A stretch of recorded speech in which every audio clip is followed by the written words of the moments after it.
Tema kita malam ini, jika suamiku tidak sholat. Subscribe, like, share, and comment.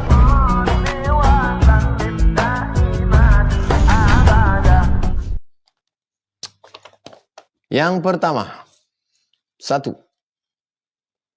Surat At-Tahrim ayat 6. Surat At-Tahrim ayat 6. A'udzubillahi minasyaitonirrajim. Ya ayyuhalladzina amanu qu anfusakum. Wahai orang-orang yang beriman, jagalah dirimu. Ayat ini ditujukan kepada suami. Jadi wahai para suami, kalianlah yang bertanggung jawab dalam melaksanakan tugas untuk membimbing sholat ini. Ku anfusakum, jaga dirimu, wahai suami, wa ahlikum, istrimu, anakmu, nar. Tapi kebanyakan sekarang pertanyaan ke Ustadz, bagaimana suami kami tidak sholat? Istrinya sudah ngaji, istri sudah pakai hijab, istri sudah hijrah, suami nggak sholat. Mungkin. Dulu ketemunya juga ya karena sama-sama tidak sholat. Tapi kemudian Allah kasih hidayah, maka suami mesti sadar. Kalau kebetulan istrinya bisa ngomong dengan bahasa kelembutan. Kalau tidak bisa ngomong, ya kirimkan video ini. Mudah-mudahan di saat-saat tenang, sendirian, tonton. Oh, ternyata kami yang suami ini sebetulnya yang wajib melaksanakan tugas untuk membimbing anak-anak ini. Yang kedua, surat An-Nisa ayat 34. Ar-rijalu qawwamuna 'alan nisa. Ar-rijal, laki-laki, qawwam. Qawwam artinya yang meluruskan. Meluruskan. Kalau bengkok, khuliqatil mar'atu min dhila'. Perempuan diciptakan dari tulang rusuk yang bengkok. A'wajuha a'laha. Tulang rusuk yang paling bengkok, yang paling atas. Idza akhazta aqamtaha kassartaha. Kalau engkau paksa dia lurus, dia patah. Jadi laki-laki dinasehati supaya hati-hati meluruskannya, jangan sampai patah, jaga perasaannya, jangan sampai dia tersinggung. Yang terjadi malah istri membelikan baju koko, membelikan kain sarung. Dengan lemah lembutnya, kapan sholat mas, kapan sholat bang, kapan sholat sayang. Jadi sudah terbalik ini. Kenapa back? Kenapa striker jadi jaga gawang maju ke depan. Ini sekarang kita ngaji ini mendudukkan lagi. Mendudukkan lagi. Kiper, kamu di gawang, jangan lari ke depan. Striker, kamu memang di sana, kamu penyerang. Gitu. Jadi laki-laki, makanya ketika dalam hadis disebutkan bahwa nanti di akhir zaman itu li khamsina imra'atan, 50 perempuan, al-qayyimul wahidu, satu laki-laki. Dikomplain orang, katanya sekarang akhir zaman, kok laki-laki dengan perempuan enggak sebanyak itu perbedaannya, enggak sampai 1/50. Coba tengok bunyi katanya. Bukan ar-rajulu, bukan jenis kelamin. Karena banyak laki-laki tapi dia tidak jantan. Dia secara jenis kelamin, secara seks dia laki-laki, tapi dia tidak bisa membimbing, dia tidak bisa jadi kepala rumah tangga, dia tidak bisa jadi imam. Maksudnya adalah nanti pada akhir zaman 50 perempuan, hanya satu laki-laki yang bisa jadi imam, bibit, bebet, bobot di rumah tangga. Nah, maka kita perbaiki diri. Ar-rijalu qawwamuna 'alan nisa. Yang ketiga,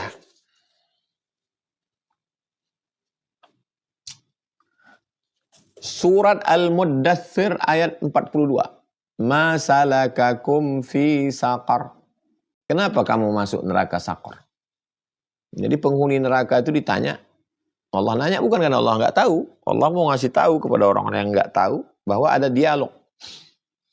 Ma salakakum fi saqar. Kenapa kamu masuk neraka saqar? Apa jawab mereka? Lam naku minal musallin. Kami tidak sholat. Kami tidak sholat. Jadi jangan sampai tidak sholat.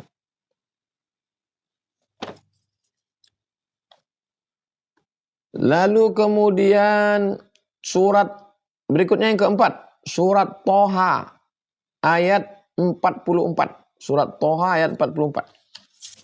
Ketika Allah Subhanahu wa taala memerintahkan kepada Nabi Musa bersama Nabi Harun untuk menghadapi Firaun. Wa qula lahu qawlan layyina. Ucapkanlah kata-kata yang lembut.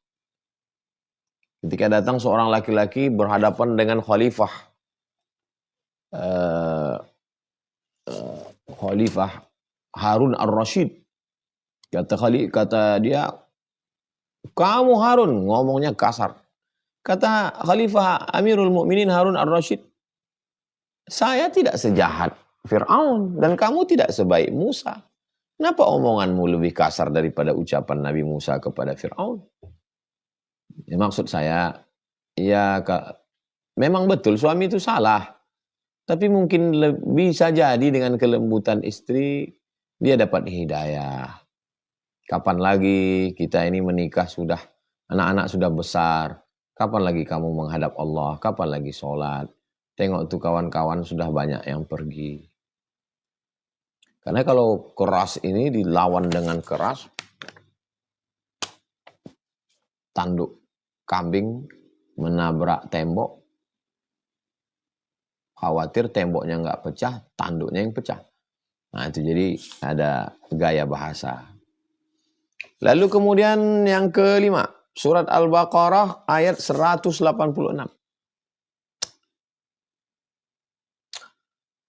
Ujibu da'watad da'i idza da'an.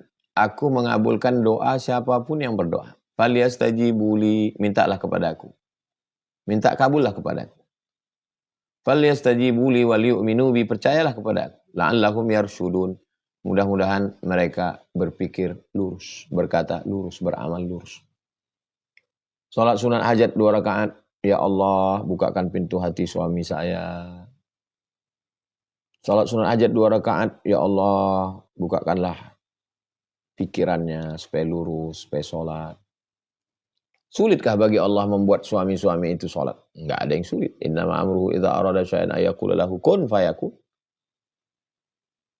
Lalu, kenapa belum juga sholat? Ya, Allah ingin supaya kita menangis di tengah malam. Allah ingin supaya sujud kita lebih lama. Allah ingin supaya kita meminta. Kalau semua hidup ini nyaman-nyaman semua, orang lupa sama Allah. 6. Surat Al-Ankabut ayat 2. Al-Ankabut ayat 2.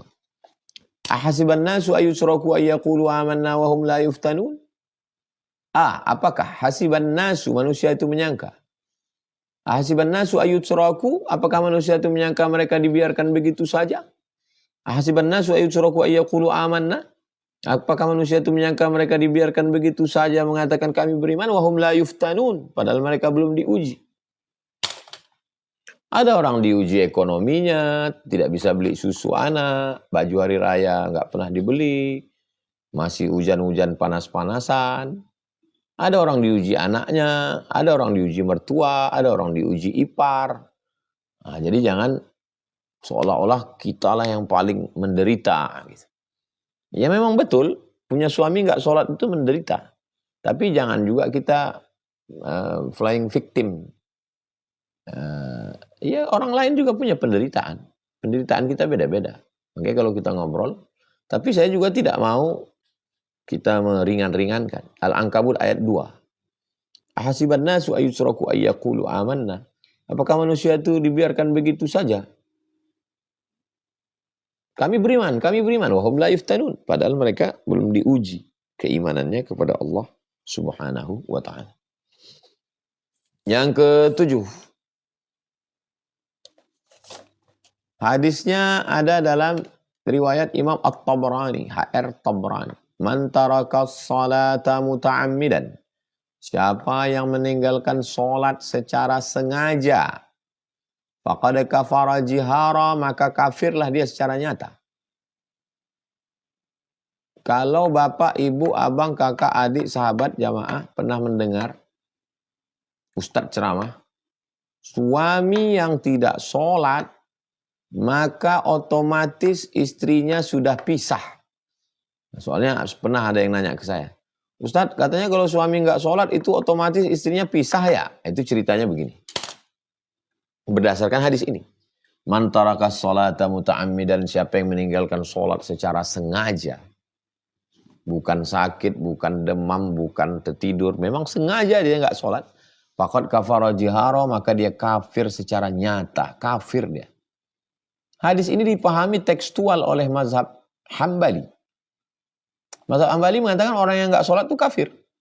Maka kalau ada seorang suami nggak sholat padahal sehat, sengaja, maka berarti dia kafir, murtad. Orang yang murtad, istrinya otomatis fasah. Nah, ini kronologisnya. Ini kita cerita menurut mazhab Hambali. Jangan dipotong dulu. Ini menurut mazhab Hambali. Kalau menurut mazhab Syafi'i,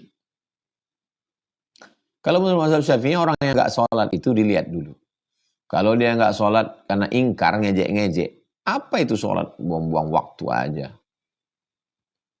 Nggak relevan dengan zaman, itu kafir dia, murtad dia. Tapi kalau dia nggak sholat itu, saya sebetulnya Pak Ustadz mau sholat tapi malas sekali lah sholat. Itu dia fasik, tidak sampai kafir, dia fasik. Orang yang fasik tidak keluar dari Islam. Yudhillu bihi katsiran wa yahdi bihi katsiran. Allah memberikan hidayah pada banyak orang. Allah menyesatkan. Loh, Allah kok menyesatkan? Ya, dia udah turun Quran, udah turun Nabi Muhammad, udah turun ulama, tapi dia nggak ikut. Maka dihukum Allah yudhillu, disesatkan dia. Sama seperti sekolah, siapa yang nggak masuk 40 hari, maka DO. Kalau guru sayang sama murid, ada yang nggak hadir 1-2 hari langsung ditegur. Kamu masuk besok, jangan sampai nggak datang. Tapi kalau muridnya udah tinggal 38, 39, nggak datang, ya udah dibiarin aja, biar 40 sekalian, biar keluar sekalian. Nah, begitu lebih kurang. Pak, itu dia udah nggak datang 38 hari, Pak. Ya udah biarin aja lah, lengkapkan aja 40 biar keluar dia sekalian. Nah, begitu lebih kurang memahami. Yudhillu bihi katsiran, disesatkan Allah sekalian. Kenapa? Masa Allah menyesatkan? Allah kok nggak ngasih hidayah? Ya karena dia merengkel, karena dia ngeyel. Kok nggak mau sudah dikasih jalan? Bukan dia tidak dapat hidayah, dia menolak hidayah. Nah ini, Ustadz udah ada pengajian di mana-mana. Ketika lewat ceramah Ustadz tentang sholat, malah di scroll lewat. Nah, jadi dihukum Allah sekalian. Berikutnya yang ke-8. Hadisnya ada dalam Sunan Tirmidzi.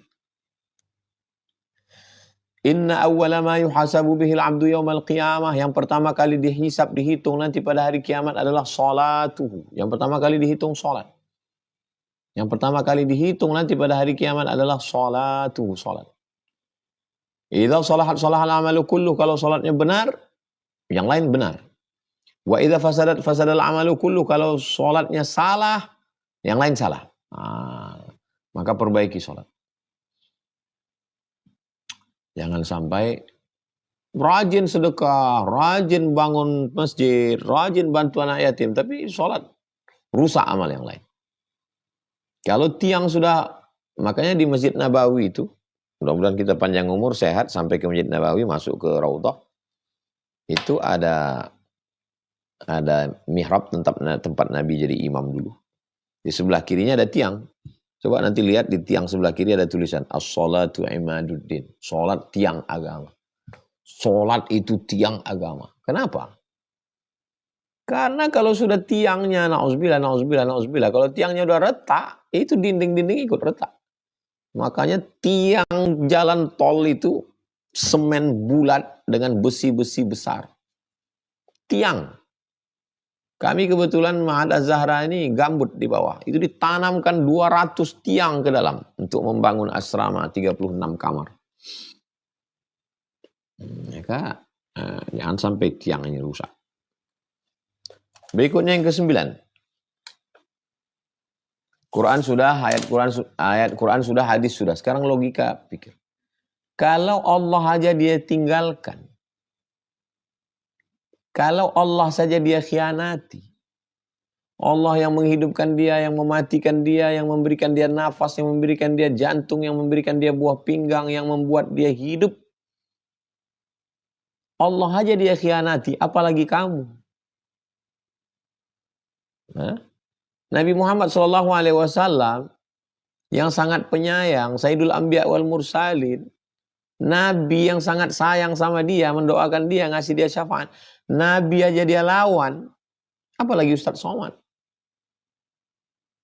Pengkhianat. Logika akal. Kenapa orang masuk kantor berangkat pagi jam 6 sampai kantor jam 7, pulang jam 5, lembur sampai malam. Hanya mau dapat gaji pokok. Untuk makan, minum, rumah, kredit. Begitulah on time-nya. Hormatnya kepada atasan, salamannya cium tangan. Ta'zim. Tapi sama Allah, yuhyi wa yumit wa huwa ala kulli syai'in qadir. Jadi memang betul-betul di luar logika akal. Logika akal orang yang tidak sholat itu sampai sekarang kita susah memahaminya. Memang betul-betul dikuasai syaitan. Memang betul-betul tersesat di jalan yang lurus. Orang sesat di jalan bengkok, sesat di hutan itu biasa. Ini di tengah alam yang terang benderang bisa nggak sholat. Orang dulu nggak sholat karena nggak ada air. Sekarang hujan di mana-mana.